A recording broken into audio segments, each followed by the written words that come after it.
আমাদের পুলিশ বাহিনীকে যদি ছেড়ে দেওয়া হয় 2 ঘন্টার ভিতরে বাংলাদেশের যত গাঁজা ব্যবসায়ী আছে সব হাজির করো, 2 সেকেন্ডও দেরি হবে না, ঠিক না বা ঠিক? কিন্তু কিছু গডফাদার না, কুত্তা বাপ, এগুলো ডগ ফাদারের কারণে এ সমস্ত জিনিসগুলো জিয়ে থাকে, ঠিক না বা ঠিক? এদেরকে ছত্র ছায়ায় রাখে কিছু পান্ডা বাহিনী, এদের গোড়া উন্মোচন করে ফেলতে হবে। বাল্যবিবাহ আমাদের দেশে একটা বিরাট রোগ, কারণ হলো অনেক মেয়ে বুঝে ওঠার আগেই তার জীবনকে ধ্বংসের দিকে ঠেলে দেয়া হয়, ঠিক না বা ঠিক? অনেক রোগের সম্মুখীন হয় মেয়েরা, কিন্তু বিয়ের যে বয়স সেটা কিন্তু শরীরভাবে 9 বছর। কয় বছর? 9 বছর। টেক্সাসে একটা নিয়ম হয়েছে, আমেরিকার টেক্সাস। আমি তো আপনারা জানেন গত 5 বছর আমি জুমা পড়াচ্ছি আমেরিকাতে। আমি 1916 সাল থেকে আমেরিকাতে বসবাস করছি। আমেরিকাতে টেক্সাসে একটা নিয়ম আছে, কোনো 9 বছরের মেয়ে যদি পছন্দ করে কাউকে বিয়ে করে, ইটস এ ভ্যালিড ম্যারেজ। অন্যান্য স্টেটগুলোতে এইজ আছে, বিয়ের এইজ কোথাও 16, কোথাও 18, আমাদের বাংলাদেশে বোধহয় 18 বছর। এটি স্ট্যান্ডার্ড একটা এইজ। মেয়ে একটা পরিপক্ক বয়সে যায়, তখন সে বুঝে তার সাথে কি হতে যাচ্ছে, কিন্তু তার আগে অনেক সময় মেয়েরা ইম্যাচিউর থাকে, সেই জন্য তাদের এই যে সময়টা আসে অসুস্থতার, এটাও অনেক মেয়ে বুঝে ওঠে না, ঠিক না বেটি? সেই জন্য এগুলো আপনাদের ব্যাপার, গার্জিয়ানদের ব্যাপার। আপনারা আপনার মেয়েকে কোথায় ঠেলে দিবেন এটা আপনাকে দেখে শুনে করতে হবে। আমরা আজকে সূরা আনফাল থেকে কথা বলবো, আল্লাহ তৌফিক দান করুন। জোরে বলেন আমিন। সূরা আনফাল 8 নম্বর সূরা। আনফাল মানে হলো নফলের বহুবচন। এখানে অনেক ডিগনিফাইড লোক এসেছেন যারা আমার শিক্ষক সমতুল্য, অনেক ওলামা হযরত এসেছেন স্কুলের প্রিয় স্যাররা, primary, high school, college, university sir, বিভিন্ন পেশায় জড়িত আবাল বৃদ্ধা বনিতা, পর্দার আলের মা এবং বোনেরা এসেছেন, প্রশাসনের প্রিয় ভাইয়েরা, প্রিয় police, RAB, DB, SB, NSI, army, border গার্ডের সদস্যরা, যতজন এসেছেন, হিন্দু সম্প্রদায়ের অনেক ভাই বোনা এখানে থাকেন যারা আমাদের কোরআনের মাহফিলে বহু জায়গাতে কালেমা পড়ে মুসলমান হয়ে যান। এরকম অনেক ভাই বোনেরা আসেন, কারণ ইসলামের মতো এত উদার, এত ডাইভার্সেশন, এত ডাইভার্সিটি কোনো ধর্মে নাই, ঠিক না বা ঠিক? আমরাই পৃথিবীর সবার জন্য দোয়া করি, আমাদের চেয়ে বেশি দোয়া পৃথিবীর কোনো ধর্মে নাই। এই জুমার দিন আমরা সব মানুষের জন্য দোয়া করেছি, করি নাই? সবার জন্য দোয়া করেছি। সব নবীরা একটা দোয়া করতেন, it's a general prayer of all prophets. সব নবীরা একটা দোয়া জেনারেলি করতেন, রব্বানা আতিনা ফিদ দুনিয়া হাসানাতাও ওয়া ফিল আখিরাতি হাসানাতাও ওয়া কিনা আযাবান নার। হে রব, আমাদেরকে দাও, দুনিয়ার জীবন সুন্দর করে দাও, আখিরাতের জীবন সুন্দর করে দাও, সবাইকে দাও। এখানে মুসলমানদের নাম বলা হয়নি, প্রত্যেক মানুষকে দাও। সুবহানাল্লাহ বলি। ওয়া কিনা আযাবান নার, save us from the severe fire of hell. আমাদেরকে মারাত্মক জাহান্নামের আগুন থেকে তুমি বাঁচিয়ে দাও। যদি এই গ্রামে আগুন লাগে আমরা সবাই দৌড়ে যাব, ঠিক কি না? আমরা দেখব না কার বাড়িতে আগুন লেগেছে, আগে আগুনটা কি করতে হবে? নিবাতে হবে। এই নিবানোর কাজই করে ইসলাম। আলহামদুলিল্লাহ বলেন। সন্ত্রাসের কোন জায়গা ইসলামে নাই। যে সন্ত্রাসী সে কখনো জান্নাতের গন্ধ পাবে না। যে বিনা বিচারে কোনো মানুষকে হত্যা করে, রাসূল বলেছেন বিনা বিচারে যদি কেউ অন্য ধর্মের লোককেও হত্যা করে, জান্নাতে যাওয়া তো দূরের কথা, জান্নাতের ঘ্রাণও তার নাকে আসবে না। আইন কখনো নিজের হাতে তুলে নেবেন না। রাসূল সাল্লাল্লাহু আলাইহি ওয়াসাল্লাম নেন নেই, 13 বছর মায়ের খেয়েছেন, কারো বিরুদ্ধে একটা কথাও বলেন নেই, ঠিক তবে ঠিক? মদিনায় গিয়েছেন, নিজে ইসলামী স্টেট ইস্টাবলিশ করেছেন। He has establish the judicial court, chief court, justice court, সব কিছু তিনি ইস্টাবলিশ করে তারপরে আইনের আওতায় মানুষকে এনেছেন। আনার পরেও যারা ক্ষমা চেয়েছে তাদেরকে ক্ষমা করে দিয়েছেন। সুবহানাল্লাহ বলতে ইচ্ছা করে না? তিনি 10 বছরে 85টা যুদ্ধ করেছেন। কয়টা? 85টা যুদ্ধ। 27টাতে নিজে সেনাপতি ছিলেন। প্রতি 3 মাসে একটা যুদ্ধ করেছেন। ক্যাজুয়ালিটির সংখ্যা হলো মাত্র 500। জেনারেলি সবাইকে মাফ করে দিয়েছেন মুহাম্মদ সাল্লাল্লাহু। ইসলাম হলো ক্ষমার ধর্ম। আল্লাহ আমাদেরকে বুঝার তৌফিক দান করুক। সূরা আনফাল এই 8 নম্বর সূরা পর্যন্ত যারা শিখবে, রাসূল সাল্লাল্লাহু আলাইহি ওয়াসাল্লাম বলেছেন তারা আল্লাহর কাছে আলেম হিসেবে গণ্য হয়ে যাবে।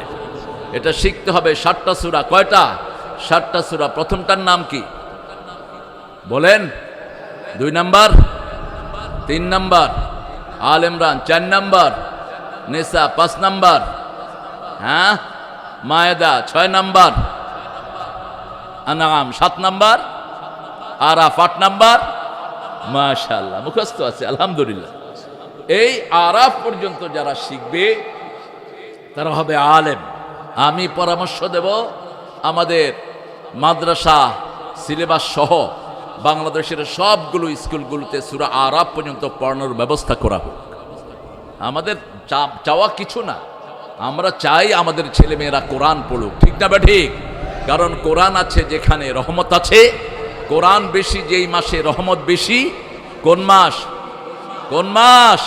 এই যে রমজান মাস আসছে, রহমতের মাস আসছে, শয়তানকে জিঞ্জিরে দেয়া হবে, সব বেহেশতের দরজাগুলো খুলে দেয়া হবে। একটা নেকের কাজ করবেন, নফলকে আল্লাহ ফরজ বানিয়ে দিবেন। একটা ফরজ করবেন, 700 ফরজের সওয়াব আল্লাহ দান করে দিবেন।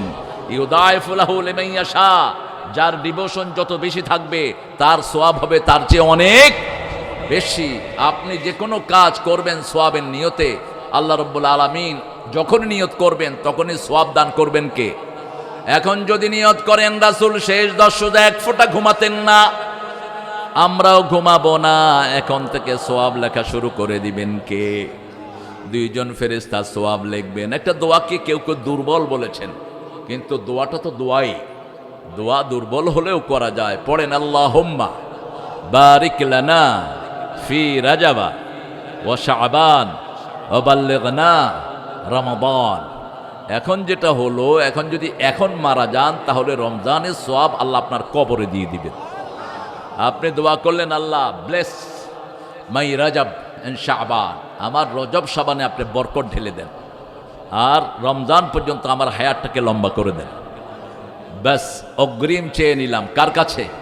আল্লাহর কাছে। সূরা আনফাল নফলের বহু বচন। আমাদের দেশে মানুষ নফল ভালোবাসে কিন্তু ফরজের খবর নেই।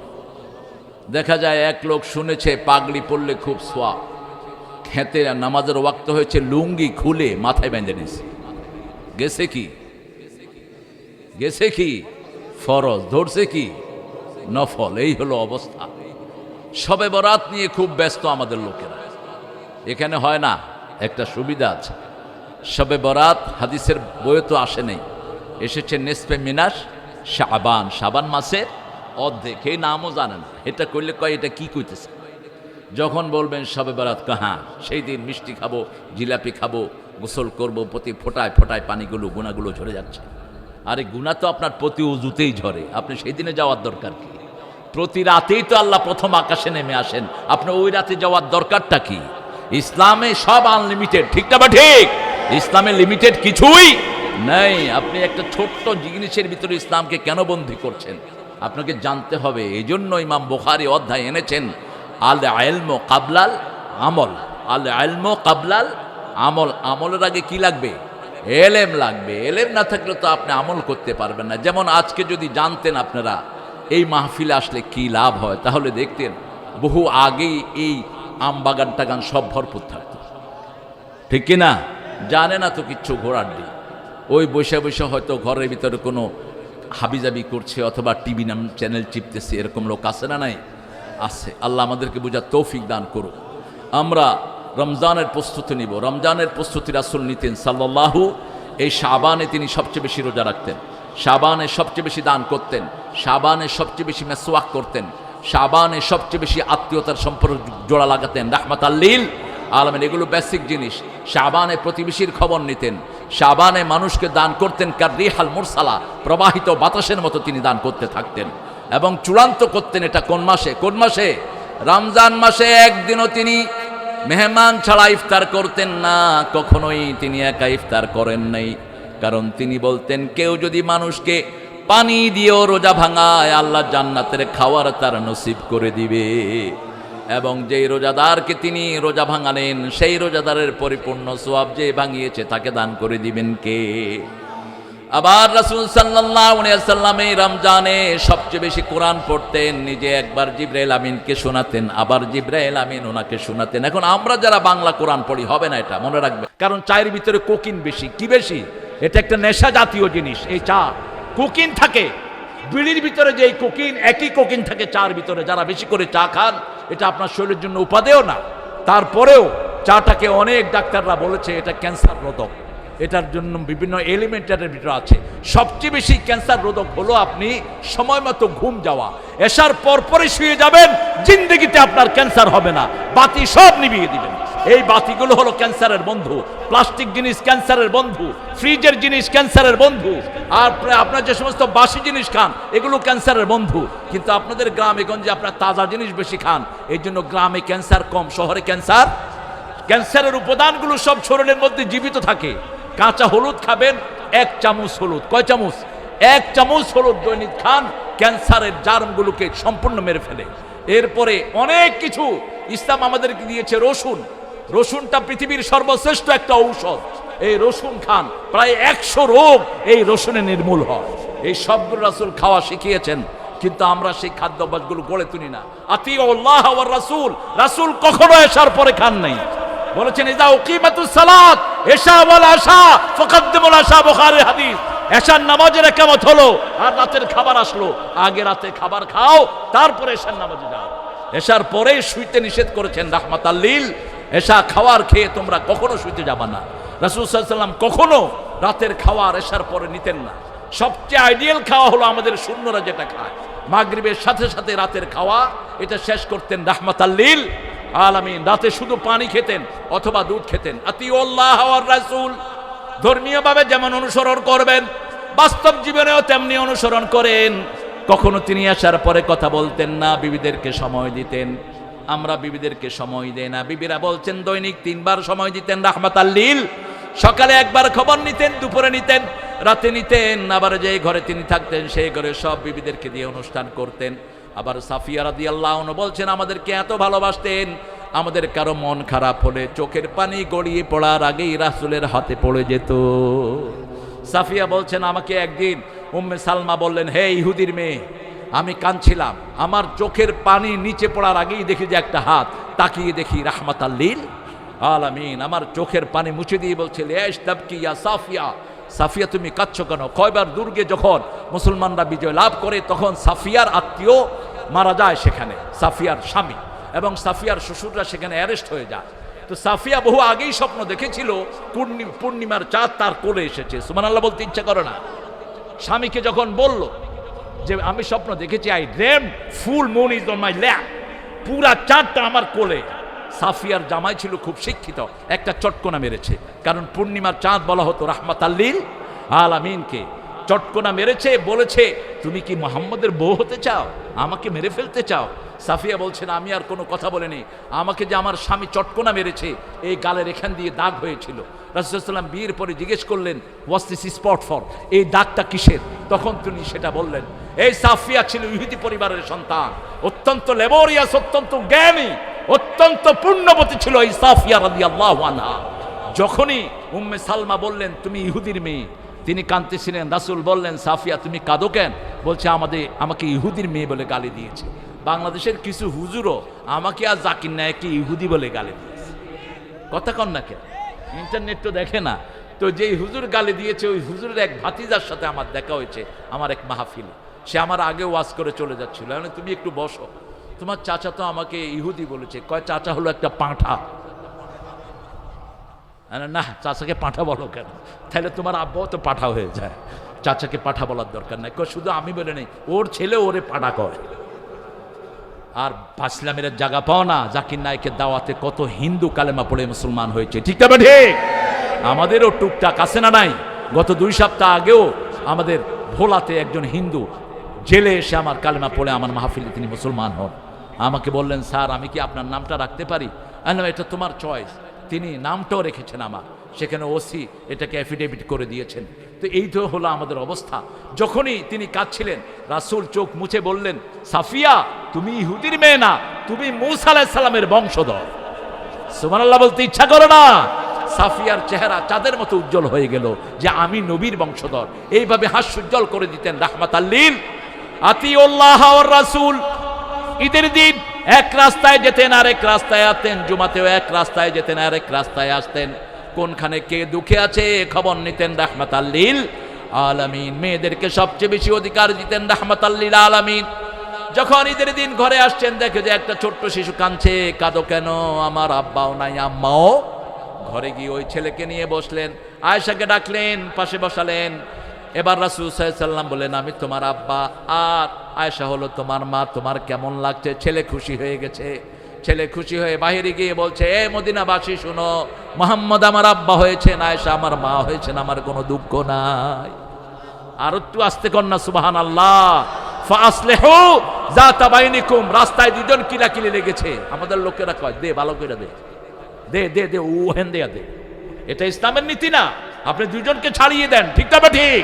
যুদ্ধের জন্য একজন তৈরি হয়েছে, অন্যায় ভাবে অস্ত্র নিয়ে দৌড়াচ্ছে, এরকম ছাগল আমাদের দেশে আছে না নাই? কথা বলেন, ধরে তার হাত থেকে অস্ত্র কেড়ে নেন। আল্লাহ বলছেন যে একজনকে বাঁচায়, কান্নামা আহিয়া নাসা জামিয়া, একজন লোককে হত্যা থেকে যে বাঁচায় সে সারা দুনিয়াকে বাঁচানো সওয়াব আল্লাহ তার আমলনামায় দিবেন। আর একজন লোককে অবৈধভাবে যে হত্যা করে, সারা দুনিয়ার মানুষের হত্যার গুনাহ তার আমলনামায় দিবেন কে? আতিউল্লাহ ওয়া আতিউর রাসূল ইন কুনতুম মুমিনিন, তোমরা যদি মুমিন হতে চাও। এখন আমরা বললাম আল্লাহ মুমিন হতে চাইলে আমাদের কি করতে হবে? পরে আয়াতে আল্লাহ বলছেন 2 নম্বর আয়াত, ইন্নামাল মুমিনুনা আল্লাযীনা ইযা যুকিরাল্লাহ ওয়াজিলাত কুলুবুহুম ওয়া ইযা তুলিয়াত আলাইহিম আয়াতুহু যাদাতুহুম ঈমানাও ওয়া আলা রাব্বিহিম ইয়াতাওয়াক্কালুন। কার কথা? আল্লাহর কথা। আপনারা মুমিন হতে চান তো প্রথম সুদ ছেড়ে দিতে হবে। পারবেন? পারবেন? আজকে গিয়ে সুদ ছেড়ে দেন, কারণ সুদ নিয়ে যারা মারা যায় জাহান্নামী হয়ে তারা মারা যায়। সুদা জাহান্নাম, সুদা কোথায়? ওয়াজারু মা বাকিয়া মিনার রিবা ইন কুনতুম মুমিনিন, যদি আপনি মুমিন হতে চান সুদের যার কাছে যা আছে সব ছেড়ে দেন। 4টা কাজ ছেড়ে দেন, 4টা কাজ ধরেন। কয়টা কাজ ছাড়বেন? মিথ্যা বলা যাবে, মিথ্যা মামলা করা যাবে। মিথ্যা যারা মামলা করে, মিথ্যা যারা কথা বলে তারা মুমিন হতে পারে না। 2 নম্বর, কারো আমানত খেয়ানত করা যাবে, ওয়াদা খেলাফ করা যাবে, মানুষকে ঠাট্টার ছলেও গালি দেয়া যাবে। অবশ্য আপনাদের এখানে নাই, চাপাইতে একটা বাজে অভ্যাস আছে, আদর করে হারামজাদা করে। এক হুজুর আমার পাশে বসা, এক ছেলে আসছে, কয় হারামজাদা ভালো আছিস? মানে এটা কোনো কথা হলো? আপনি কি বললেন? আদর করে কহেছি। আমরা আদর করে কহিবেন কেন গো? আদর করে গালি দিবেন কেন? আদর করে দোয়া করবেন, ঠিক না ঠিক? এই গুণে আরবরা সেরা, আরবদের চেয়ে সেরা আর কেউ। আরব কেউ কষ্ট পেলেও দোয়া করে। কি করে? দোয়া করে। যেমন রাসূল সাল্লাল্লাহু আলাইহি ওয়াসাল্লাম মা আয়েশাকে বলছেন, আয়েশা তুমি যে কখন রাগ করো আমি কিন্তু টের পাই। আয়েশা বললেন, বলেন তো আমি রাগ করলে কি করি? রাসূল সাল্লাল্লাহু আলাইহি ওয়াসাল্লাম বললেন, তুমি রাগ করলে বলো ইব্রাহিম আলাইহিস সালামের আল্লাহ আমাদের উপর রহম করুক। রাগের কথা দেখেন। এবার রাসূল খুশি হয়ে গেছেন, মা আয়েশা হাসি দিয়েছেন। এবার বললেন, আমি খুশি হলে কি বলি? তো তুমি যখন খুশি থাকো তখন বলো মুহাম্মদ সাল্লাল্লাহু আলাইহি ওয়াসাল্লামের আল্লাহ আমাদের উপর রহম করুক, তখন আমি বুঝি তুমি আমার উপর খুশি আছো।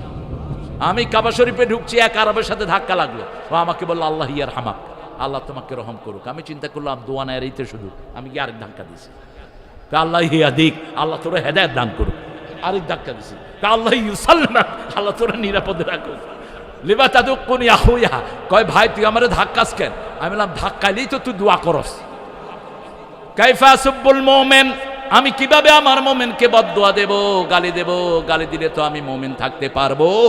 খবরদার, গালি দেয়া যাবে না। আমি দেখেছি আমার মাকে, যত রাগ তিনি করতেন শুধু বলতেন আল্লাহ তোরে হেদায়েত দান করুক, আল্লাহ তোরে হেদায়েত করুক, এতটুকু ছিল তিনার গালি। এরকম মা আমাদের দেশে আছে না নাই? অনেক মা এরকম আছেন। সেই জন্য আমরা 4টা কাজ করব না, আর 4টা কাজ করব। নামাজ আর কখনো ছাড়বো না, রাজি আছেন তো? 5 ওয়াক্ত নামাজ পড়বো। এই যে রমজান আসতেছে, নামাজের স্বর্ণ সুযোগ। আমাদের কিছু লোক আছে 8 রাকাত না 12 রাকাত, 8 রাকাত না 20 রাকাত। কয় রাকাত? আমারে জিজ্ঞেস করছে হুজুর আপনি কয় রাকাত? আমি বলছি আমি 42 রাকাত। কয় হ্যাঁ 42 রাকাত। আমি বলছি সাহাবায়ে কেরাম কেউ কেউ তারাবি 42 রাকাত তো পড়তেন, তবে রাসূল সাল্লাল্লাহু আলাইহি ওয়াসাল্লাম পড়েছেন কয় রাকাত? কয় রাকাত? এই 8 রাকাত ওনার উপর ফরজ ছিল। আবার আরেকজন এখন চিল্লাচিল্লি শুরু করছে রাসূল জীবনে নাকি তারাবি পড়েন নাই। ওনার তারাবির দরকারটা কি? ওনার উপর তো 8 রাকাত ফরজই ছিল সারা বছর, ঠিক না ঠিক? উনি যেটা পড়তেন উনি 3 দিন পড়েছেন। কয় দিন? 3 দিন পড়েছেন, শেষ 3 দিন গ্যাপ দিয়ে দিয়ে। উনি রেগুলার করেন নেই, কারণ এটা আমাদের উপর ফরজ হয়ে যেত। আমরা তো এমনি ওয়াক্তিয়া নামাজ পড়ি না, আজ যদি তারাবি ফরজ হইতো মানুষের কত ইসলামের আমার দরকারই নেই। কথা কম না কেন? আপনাদের উপরে ইহসানের জন্য। কিন্তু এই তারাবিতে রাসূল সাল্লাল্লাহু আলাইহি ওয়াসাল্লাম যে 8 রাকাত পড়তেন, বিশেষ করে এই শাবানে এবং রমজানে, এক এক আয়াতে এক এক রাকাতে 50 আয়াত পড়তেন রাহমাতাল লিল আলামিন। ওরকম থাকতেন রুকুতে, ওরকম থাকতেন সেজদায়, ওরকম থাকতেন 2 রুকুর মধ্যখানে, 2 সেজদার মধ্যখানে।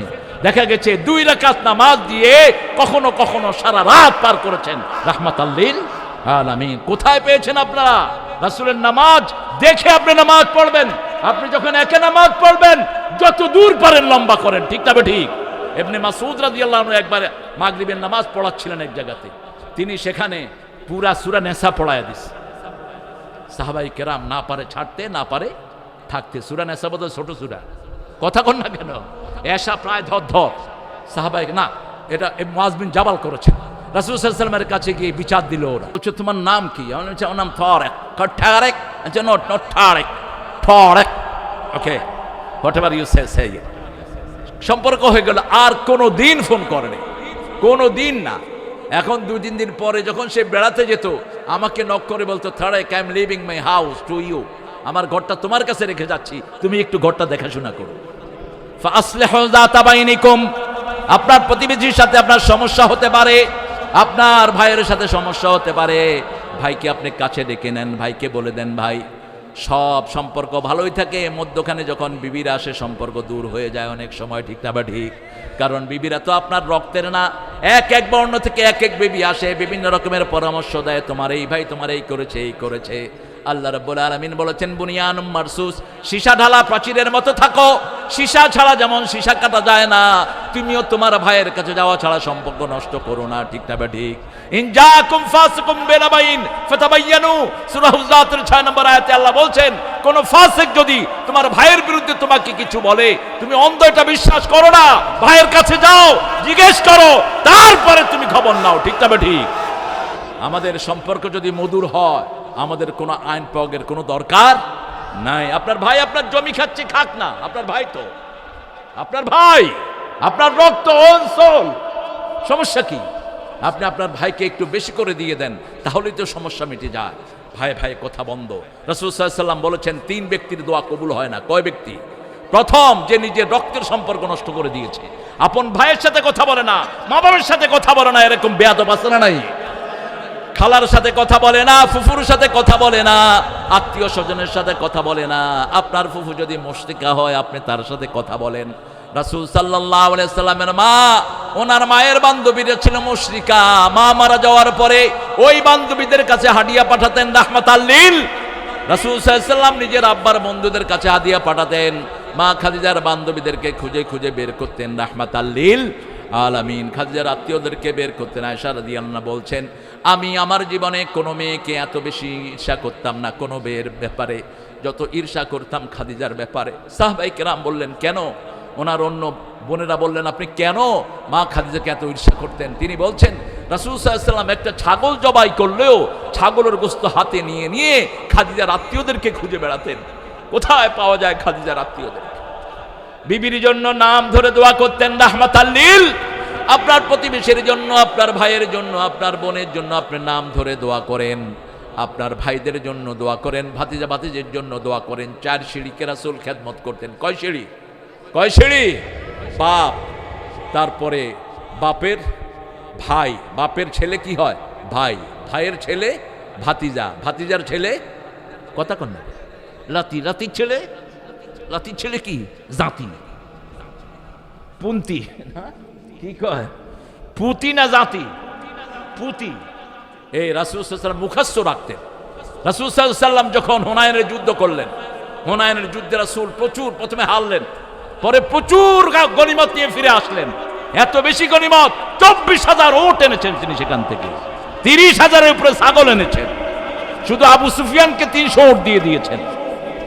তারপরে ওনার এক বোন নাম হলো সীমা। কি নাম? সীমা। উনি অ্যারেস্ট হলেন। যখন মুসলমানরা ওনাকে নিয়ে যাচ্ছেন, বলছেন, এই আমাকে কোথায় নিয়ে যাচ্ছে? Do you know me? তোমরা কি আমাকে চিনো? I am his milk brother, আমি তার মায়ের দুধালো বোন, আমি মুহাম্মদের। আমরা 2 জন মা হালিমার কাছে দুধ পান করেছি। তাইফের মধ্যখানে ছিল মা হালিমার বাড়ি। রাসূল সাল্লাল্লাহু আলাইহি ওয়াসাল্লামকে যখন বলা হলো, রাসূল সাল্লাল্লাহু আলাইহি ওয়াসাল্লাম মনে করতে পারছিলেন না। তখন সীমা চলে আসলেন রাসূলের সামনে, হে মুহাম্মদ আতারিফুনি আতারিফুনি কুনতু আখুযুকা ফি হুজরাতি, তুমি আমাকে চিনো না? আমি তো তোমাকে করে করে ঘুরতাম। রাসূল সাল্লাল্লাহু আলাইহি ওয়াসাল্লাম চিনতেছেন না। এখন সীমা বলল, মুহাম্মদ তুমি মনে করো তুমি যখন 3 বছরের শিশু তখন তুমি আমার পিঠে কামড় দিয়েছিলে, এই তোমার কামড়ের দাগ এখন আমার পিঠনে আছে। যখনই এটা বললেন রাসূল কেঁদে ফেললেন। তিনি পিঠ উদ্রিয়ে করে দেখালেন, এই তোমার দাঁতের চিহ্ন। রাসূল সাল্লাল্লাহু আলাইহি ওয়াসাল্লাম তাকে জড়িয়ে ধরলেন। দুধ বোন, কি বোন? কথা কন না কেন? দুধ বোন। এবার তিনি শাহাদা গ্রহণ করলেন, আর রাসূল সাল্লাল্লাহু আলাইহি ওয়াসাল্লাম তিনাকেও 200 উট দিয়ে বিদায় করে দিলেন। এত বেশি করে, কারণ গনিমতের মাল, আনফালের মালিক হলেন আল্লাহ এবং রাসূল। রাসূল নিজের জন্য কোনো সম্পদ রাখেন নাই, নিজের ছেলে মেয়েদের জন্য সম্পদ রাখেন নাই। ফাআসলিহু যাতা বাইনিকুম, নিজেদের মধ্যে মীমাংসা করে নাও, তোমাদের সমাজ যত সুন্দর হবে তত বেশি বরকত দান করবেন কে? সেজন্য আল্লাহ বলছেন, কুনতুম আলা শাফা হুফরাতিম মিনান নার ফাআনকাযাকুম মিনহা কাযালিকা ইউবাইয়িনুল্লাহু লাকুম আয়াতিহি লাআল্লাকুম তাহতাদুন। আল্লাহ রাব্বুল আলামিন বলছেন, কুনতুম আলা শাফা হুফরাতিম মিনান নার ফাআনকাযাকুম মিনহা ফাআসবাহতুম বিনি'মাতিহি ইখওয়ানা। তোমরা আগুনের দ্বার প্রান্তে দাঁড়ানো ছিলে, আমরা সবাই জাহান্নামের প্রান্তে দাঁড়িয়ে আছি, ঠিক কি না? আমাদেরকে উদ্ধার করেছেন রাহমাতাল লিল আলামিন। তিনি আমাদেরকে শিখিয়েছেন লা ইলাহা ইল্লাল্লাহু মুহাম্মাদুর রাসূলুল্লাহ সাল্লাল্লাহু ফাআসবাহতুম বিনি'মাতিহি ইখওয়ানা। তোমরা পরস্পর ভাই ভাই হয়ে গেছো, ঠিক না? ঠিক, আমরা ভাই হয়েছি। এক ভাইয়ের দায়িত্ব আরেক ভাইকে জাহান্নাম থেকে উদ্ধার করা। দুনিয়া যে কোনো সময় শেষ হয়ে যাবে, কিন্তু আখিরাত কোনোদিন শেষ হবে। এই মৃত্যুর পরে আর কোনো মৃত্যু আমাদেরকে ঘাস করবে না। আল্লাহ রাব্বুল আলামিন সবাইকে মেরে ফেলবেন, এমনকি মৃত্যুকে মেরে ফেলবেন। মৃত্যু আসবে দুম্বার ছবিতে। কিসের ছবিতে? দুম্বার ছবিতে। আর জীবন আসবে একটা ঘোড়ি, মহিলা ঘোড়ার আকৃতিতে। দুইজনকে আল্লাহ রাব্বুল আলামিন বলবেন, দুইজনই মরে যাও, দুইজনই শেষ। জীবনও নাই, মৃত্যুও নাই, এখন শুধু জীবনই জীবন। অনন্তকাল আমাদেরকে থাকতে হবে। কোথায়? কোথায়? যদি ভালো কাজ করি জান্নাতে, ঠিক তবে ঠিক। আর যদি খারাপ কাজ করি কোথায়? জাহান্নামে। সেজন্য তাকওয়া আছে যেখানে জান্নাত আছে। যেমন রমজানে আমরা কেমনে তাকওয়া অর্জন করি দেখেন। এখন আমরা ওযু করতে গড়গড়া করি না? কথা কন না কেন? পানি মুখে দিয়ে কি করি? কিন্তু রমজানে এটা করি কেন? করেন না? হ্যাঁ, তো ভিতরে চলে গেলে কে দেখবে? এটার নাম কি? এটার নাম কি? তাকওয়া। আপনি সব সময় আপনি আল্লাহর উপস্থিতিকে ভয় করছেন, ঠিক না? ঠিক। আল্লাহ বলেছেন, আলিমান খাফা মাকামা রাব্বিহি জান্নাতান ফাবিআইয়ি আলাই রাব্বিকুমা তুকাযিবান। আল্লাহ রাব্বুল আলামিনের উপস্থিতিকে যে ভয় করবে, আল্লাহ বলছেন তাকে আমি 2টা জান্নাত দিয়ে দিব। কয়টা? 2টা জান্নাত। কেন? একটা হলো করার জন্য, আরেকটা না করার জন্য। আমরা মসজিদে যাই, আল্লাহর ইবাদত করি, আড্ডা মারি না, ঠিক তবে ঠিক। আমরা ভালো খাই, আমরা হারাম খাই না। হারাম না খাওয়ার জন্য একটা জান্নাত, আর হালাল খাওয়ার জন্য আরেকটা জান্নাত। ভালো কাজ করার জন্য একটা জান্নাত, না করার জন্য আরেকটা জান্নাত। যেমন আমরা এখন মাহফিলে এসেছি, আমরা কোনো বাজে জায়গায় ঘুরতে যাইনি, ঠিক না? ঠিক। আবার অনেক লোক আছে মেলায় চলে গেছে, আছে না নাই? তো ওখানে না যাওয়ার জন্য একটা জান্নাত, আর এখানে আসার জন্য আরেকটা জান্নাত কে দিয়েছেন? আবার আল্লাহ রাব্বুল আলামিন বলেছেন, ওয়া আম্মা মান খাফা মাকামা রাব্বিহি ওয়া নাহান নাফসা আনিল হাওয়া ফাইন্নাল জান্নাতা হিয়াল মাওয়া।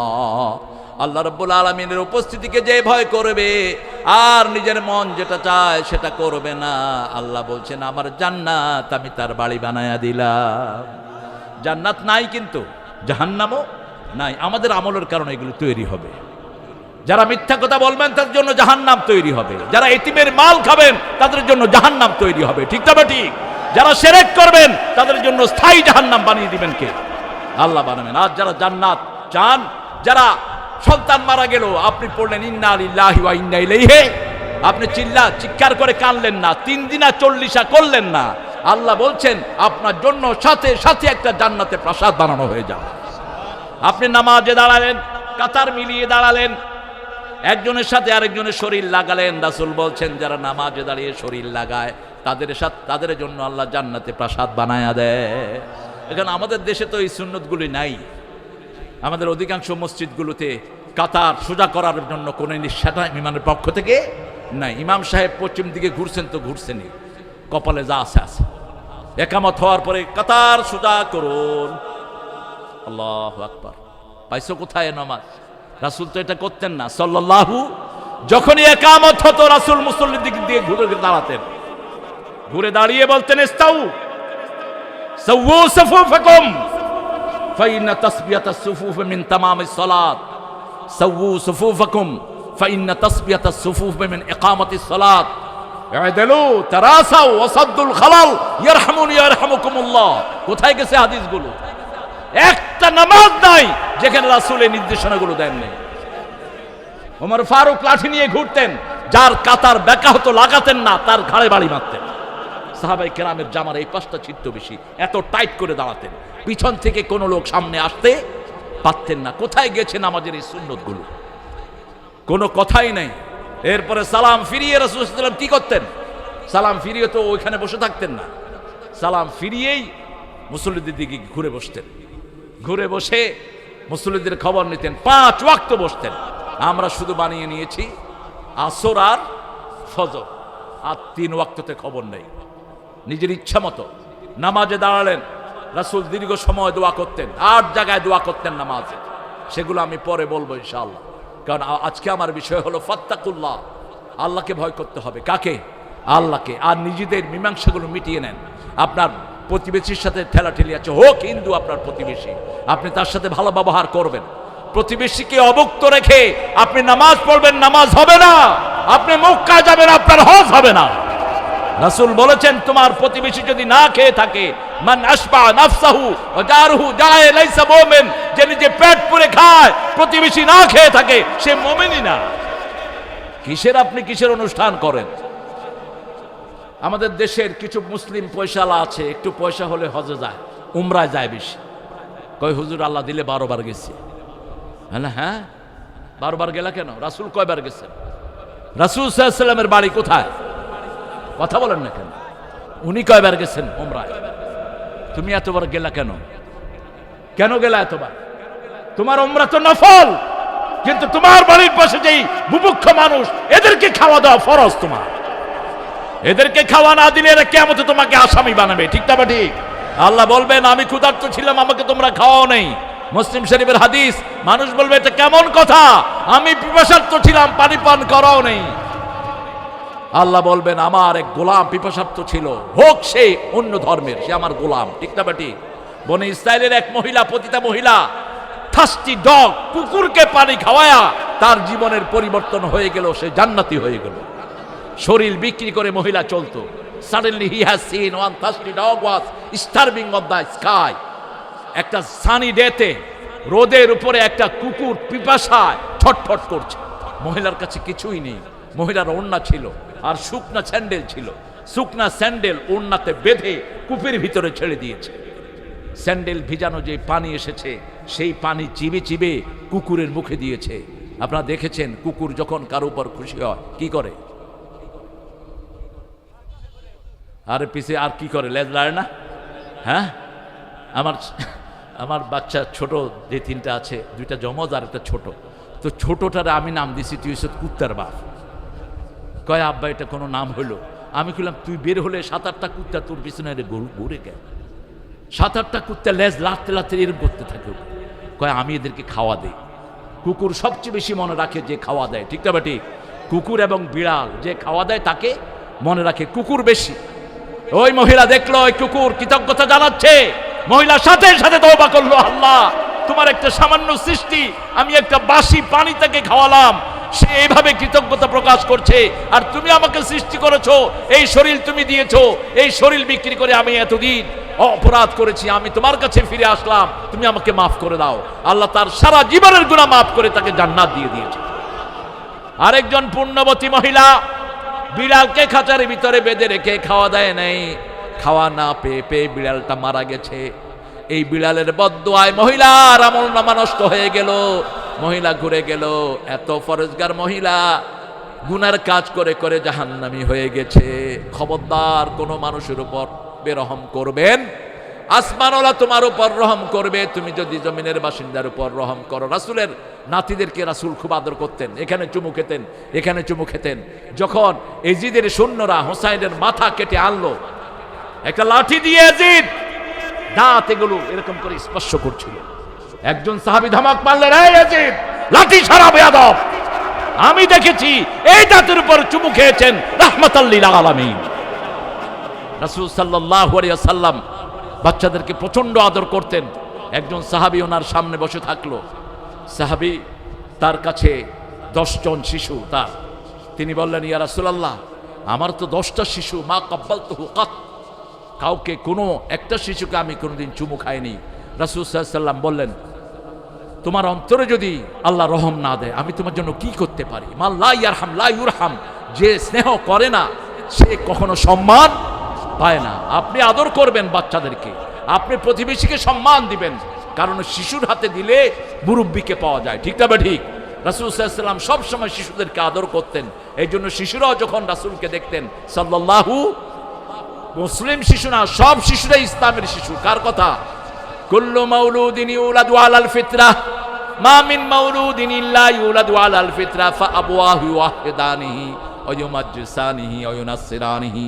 এই পৃথিবীতে যত শিশু জন্ম নেয় সবগুলো হলো ইসলামের শিশু, সবগুলো ইসলামের পরে জন্মগ্রহণ করেছে। অতঃপর তার পিতামাতা কাউকে খ্রিস্টান বানিয়েছে, কাউকে ইহুদি বানিয়েছে, ঠিক না ঠিক?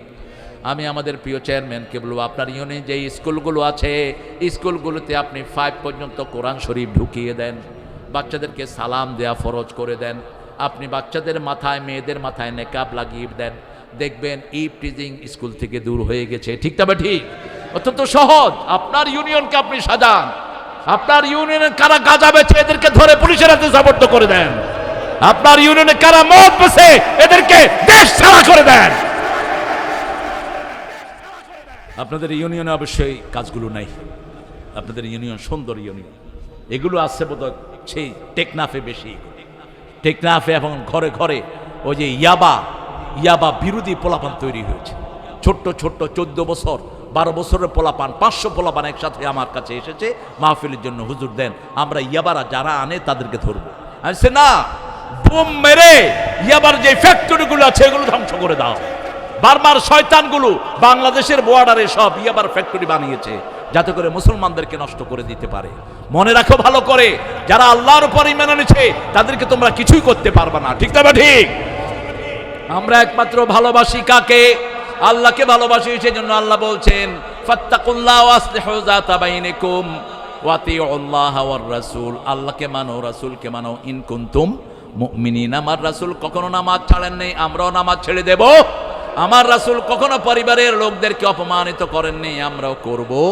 বিবির সাথে সবচেয়ে ভালো ব্যবহার করতেন, রাহমাতাল লিল। রান্না বাড়া কখনো বিবির হাতে ছেড়ে দেননি, আপনারা তো একচেটিয়ে ছেড়ে দেন, আমিও দেই না। আমি হাদিস পড়ার পর থেকে অন্তত বিবির কাছে ওই যে পাকঘরে যাই, গেলে কয় বিবি কয় তুমি ভিতরে থাকো, তুমি আইলে রান্না আরো ডিস্টার্ব হয়। তো রান্না যদি ডিস্টার্ব হয় আমি করব কি কর, কারণ আমরা তো জানি না। রাসূল সাল্লাল্লাহু আলাইহি ওয়াসাল্লাম সব জানতেন। সবচেয়ে ভালো বাবুর্চি ছিলেন রাহমাতাল লিল আলামিন, তিনি ছিলেন ভোজন রসিক। কোন খাওয়া সবচেয়ে মজা এটা শিখিয়েছেন রাহমাতাল লিল আলামিন। তিনি শীতকালে একটা হালুয়া বানিয়ে খেতেন, সেই হালুয়ার ভিতরে থাকতো দুধ, ঘি এবং মাখন, আর সাথে খেজুর থাকতো। এটা খেয়ে দেখেন শীতের কাপড় লাগবে না। এটা 200-300 টাকা দিয়ে এটা খান, এই হালুয়াটা একদম গরম থাকবে শরীর। রাসূল সাল্লাল্লাহু আলাইহি ওয়াসাল্লাম যখন এই সিজন আসতো তখন তরমুজ খেতেন সাথে আদা দিয়ে। কি দিয়ে? বিত্তিখ মা জানজাবিল, আদা দিয়ে তরমুজ খেতেন, পেটের যত রোগ সবগুলো ভালো হয়ে যায়। এই সবগুলো খাদ্য অভ্যাস শিখিয়েছেন রাহমাতাল লিল আলামিন। তিনি কখনো খাওয়ার মধ্যখানে পানি খেতেন না, খাওয়ার শুরুতে হালকা একটু লবণ জিহ্বায় স্পর্শ করতেন, কখনো করতেন না। তিনি পানি খেলে আগে একটু খেতেন, আর খাওয়ার আধা ঘন্টা 45 মিনিট পরে খেতেন পানি। এখনকার মেডিকেল সায়েন্স বলছে এটা যারা খায় তাদের পেটে কখনো গ্যাস জমবে না। আর আমাদের এক একজনের পেট তো গ্যাসের ডিব্বা, নইলে বাংলাদেশে এত গ্যাস হইতো করতে। খায় কি? দুধ চা। দুধ চা পুরোটাই হলো বিষ। যখনই আপনি চায়ের সাথে চাটাই হলো একটা বাজে জিনিস।